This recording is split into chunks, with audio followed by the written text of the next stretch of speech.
চরিত্রে খুশমাই নবীকে যখন কথায় শুনবে হযরত খালিদ কুবরা থেকে কথা দিয়েছেন লম্বা কথা বলতে যাচ্ছি আমাদের সমাজের ভিতরে যদি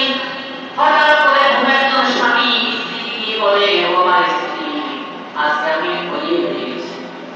আমাদের সমাজে সবাই আমাদের সমাজে যদি কোনো মানুষ বহু জায়গায় বদলে তোমার হাজার বলে কি আজ এক বলে কি করে ধ্যান ধ্যান করে বাইরে তার বুঝতে পারে না